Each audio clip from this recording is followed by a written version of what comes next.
Hello friends, आज मैं आपके साथ डिस्कस करूंगा साइंटिफिक टेक्निक्स। जो भी साइंटिफिक टेक्निक्स हैं टेलर्स की, वो क्या है, जो टेलर ने साइंटिफिक टेक्निक ऑफ मैनेजमेंट दी थी वो क्या है, किस तरीके से एक्सप्लेन करनी है अगर आपको पेपर में आ जाए। सबसे पहले इंट्रोडक्शन लिखनी है आपने, इंट्रो लिखनी है 4-5 लाइंस की, जो मैंने प्रीवियस वीडियो में इंट्रोडक्शन दी हुई है, वहाँ से आपने देख लेनी है। तो प्रीवियस वीडियो पहले देखें जाके, उसका लिंक मैं डिस्क्रिप्शन में दे रहा हूँ। तो टेलर ने कौन कौन सी टेक्निक्स के बारे में बताया था, चलिए शुरू करते हैं। Techniques are number 1, functional foremanship. Functional foremanship का मतलब क्या है? It deals with the division of factory in 2 departments. ये कहते थे कि जो फैक्ट्री है उसको 2 मेन डिपार्टमेंट्स में डिवाइड कर दिया जाए, जो प्रोडक्शन डिपार्टमेंट है और प्लानिंग डिपार्टमेंट। तो planning department and production department, in 2 departments में पूरी की पूरी फैक्ट्री को डिवाइड कर दिया जाए। ठीक है, नेक्स्ट चलते हैं और सबसे पहले प्लानिंग डिपार्टमेंट डिस्कस करते हैं। Under this department we have, इस डिपार्टमेंट में टेलर क्या कहते थे, क्या होना चाहिए? Root clerk. रूट क्लर्क क्या होगा? Responsible to fix up the sequence of steps for performing the mechanical और मैनुअल जॉब्स। तो रूट क्लर्क का मेन काम क्या है? फिक्स अप करेगा सीक्वेंस ऑफ स्टेप्स के क्या क्या काम करना है, परफॉर्म कैसे कैसे करनी है duty. Number 2, instruction card clerk. He और she is responsible for giving general instructions necessary to carry out the job in a specific manner. तो इंस्ट्रक्शन कार्ड क्लर्क का मेन मकसद ये है कि जनरल इंस्ट्रक्शन प्रोवाइड करनी कि काम किस किस तरीके से होगा और कौन सा काम किस तरीके से बैठेगा। सी पॉइंट में time and cost clerk. Time and cost clerk का मेन मकसद क्या है? Responsible to fix up time for starting and completion of job. ये बताएगा कि कब शुरू करना है काम, कब ख़त्म करना है, कितना टाइम एक काम के लिए लगना चाहिए, etcetera. He also prepares the cost sheet for every job. हर एक जॉब के लिए ये कॉस्ट शीट प्रिपेयर करेगा कि इस काम को करने का इतना खर्चा आता है। और डी, डिसिप्लिनरियन। बेसिकली ये डिसिप्लिन बना के रखेगा, रिस्पॉन्सिबल फॉर परफॉर्मिंग या performance of job in orderly and systematic way. तो जो भी सिस्टमेटिक तरीका है उस तरीके से कंपनी में काम चलता रहे, उसको देखने के लिए डिसिप्लिनरियन बनाया जाता, मतलब ये इंसान को ड्यूटी दी जाती है। नेक्स्ट आ जाता है प्रोडक्शन डिपार्टमेंट और ऑपरेशनल डिपार्टमेंट। तो पहला डिपार्टमेंट जो उन्होंने कहा था प्लानिंग डिपार्टमेंट, दूसरा आ जाता है ऑपरेशनल डिपार्टमेंट या प्रोडक्शन डिपार्टमेंट। इसमें वो कहते थे 4 फोरमैन होने चाहिए। सबसे पहला गैंग बॉस। गैंग बॉस क्या करेगा? ही और she arranges all the machines, tools and other resources required to perform a job without any delay. किसी भी डिले के बिना, किसी भी देरी के बिना सारी मशीन्स को अरेंज करना, टूल्स को अरेंज करना और सारे रिसोर्सेज को अरेंज करना ताकि काम लगातार चलता रहे। नेक्स्ट है speed boss. Speed boss ensure करता है कि टाइमली कंप्लीशन ऑफ जॉब, कि टाइम सर काम खत्म हो जाए। तो वो एकदम मजदूरों के और वर्कर्स के सर पे खड़ा रहेगा और काम करवाता रहेगा कि टाइम सर ये काम खत्म हो जाए। नेक्स्ट आ जाता है repair boss. Repair boss ensure करता है कि सारी जो मशीन्स हैं, टूल्स हैं, they are kept in a working condition. अगर कोई रिपेयर करनी है या कुछ करना है, उनका टाइम टू टाइम ओवरहॉलिंग करनी है, कुछ ना कुछ करते रहना ताकि मशीन्स बंद ना हो। नेक्स्ट है इंस्पेक्टर। वो क्या करेगा? क्वालिटी चेक करके रखेगा आउटपुट पे कि जो क्वालिटी हमने डिसाइड की थी वो माल बन भी रहा है कि नहीं। तो बेसिकली 4 जो हैं इसमें आ जाते हैं। तो मैं एक बार थोड़ा रिव्यू कर रहा हूँ। फंक्शनल फोरमैनशिप में planning department, operational department. Planning में आ जाता था, प्लानिंग में route clerk, instruction card clerk, time and cost clerk and डिसिप्लिनरियन।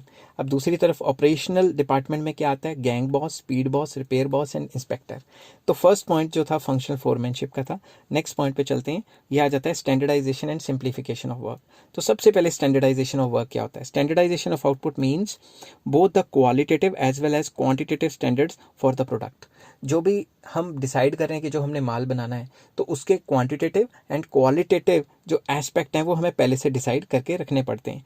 To set up the standards the manager must make use of work study technique.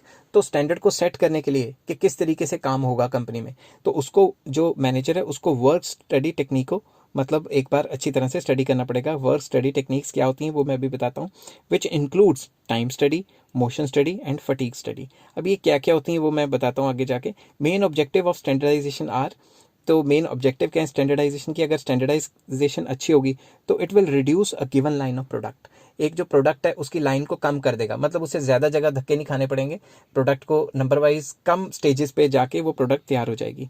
तो second आ जाता है allow interchangeability of manufactured parts. जो manufacturing parts है या जो parts हैं वो interchange हो सकते हैं। फॉर एग्जांपल जो सुजुकी की जितनी गाड़ियाँ हैं उनमें जो पार्ट्स हैं आप देखेंगे बटन स्विचेस एक ही टाइप के हैं। तो इस तरीके से मैनेजमेंट की जाती है कि जितने भी आप प्रोडक्ट बना रहे हो उसके बेसिक चीज़ें सेम रहेंगी, तो हमें एक ही चीज़ को बार बार नहीं बनाना पड़ेगा। Next, to maintain the quality standards, quality standards maintain हो सकते हैं इसके अंदर जो स्पेसिफिकेशन होता है उसमें। To set up the performance standards of man and material, man और मटेरियल का जो परफॉर्मेंस स्टैंडर्ड है वो सेट किया जाता है स्टैंडर्डाइजेशन में, कि भाई एक इंसान इतनी देर में इतना काम करेगा और एक मशीन इतनी देर में इतना काम करेगी, ठीक है।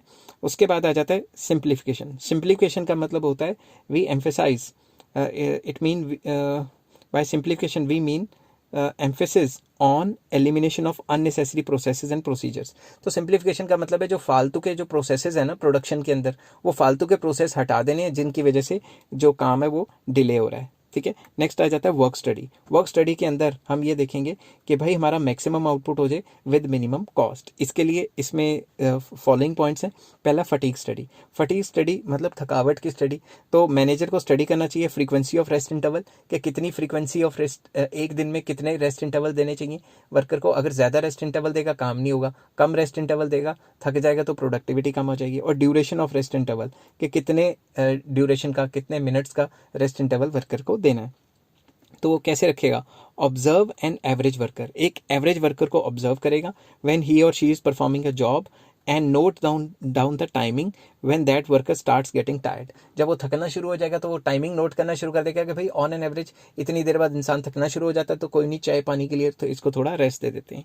तो इस टाइप से इसको रिसर्च करके स्टडी करनी पड़ेगी। नेक्स्ट है method study. It deals with finding out the best method to do a work या टू डू अ जॉब। एक काम करने का जो बेस्ट मेथड है वो निकालना, ठीक है, पर्टिकुलर काम करने का, by keeping the production cost minimum. इस हिसाब से मेथड को डेवलप करना कि प्रोडक्शन कॉस्ट मिनिमम हो and optimal allocation of resources हो, मतलब fuller utilization of given resources है। Method should not be decided by the rule of thumb.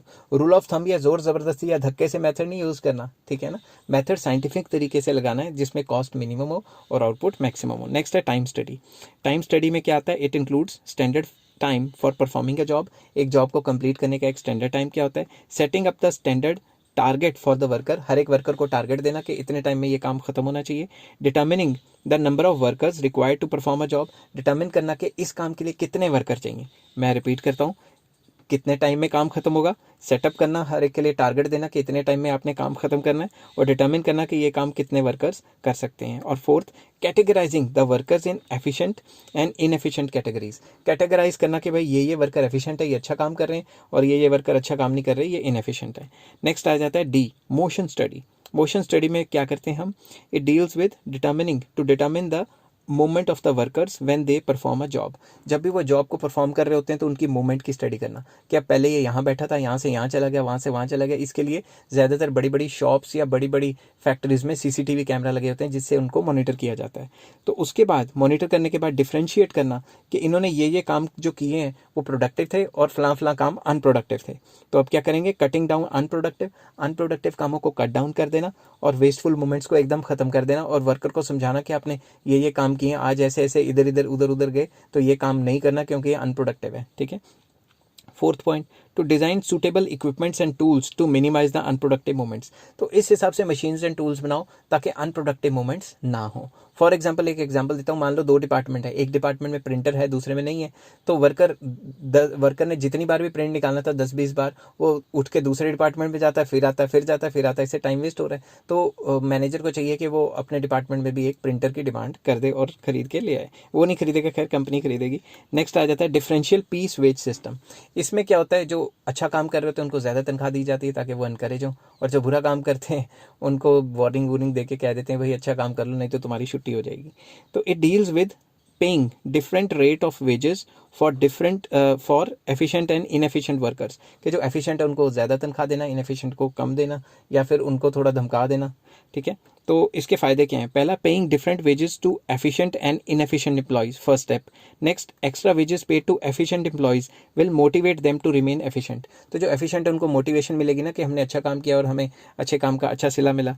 It will also motivate inefficient employees. Inefficient देखेंगे यार उनको तो तनख्वाह ज़्यादा मिली, उन्होंने अच्छा काम किया था तो हमें भी अच्छा काम करना चाहिए। Third, when payment is given according to the units produced, अगर पेमेंट दी, जितना काम करेंगे उसी हिसाब से पेमेंट दी तो ऑटोमेटिकली सब ज़्यादा काम करेंगे और प्रोडक्शन मैक्सिमाइज होगी।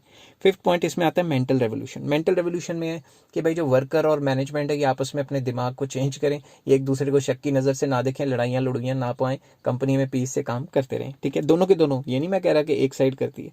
It deals with change in the mental attitude of the workers and management towards each other. दोनों एक दूसरे को जो है उनका मेंटल एटीट्यूड चेंज होना चाहिए, कॉपरेशन होनी चाहिए between worker and management, ruling out the feeling of suspicion, शक नहीं करें एक दूसरे पे कि उसने भाई पैसा खा गया, हमारी तनख्वाह नहीं बढ़ाई, ऐसा जी वैसा जी। और प्रिजुडिस, प्रिजुडिस होता है प्री जजमेंट, पहले से ही लेके चलना, वो भी नहीं होनी चाहिए in the minds of workers as well as management. और अगर आपस में इनकी एडजस्टमेंट होगी तो ये चेंजेस को काफ़ी जल्दी से अडेप्ट कर लेंगे, क्योंकि एनवायरनमेंट तो लगातार चेंज हो रहा है ना कंपनी का, तो काम करने के तरीके भी चेंज करने हैं, तो इन दोनों में यूनिटी होनी चाहिए। अगर आपको ये टेक्निक्स टेलर की समझ आ गई हैं विद इन 10-12 मिनट्स, तो please like share and subscribe. Take care, have a nice day.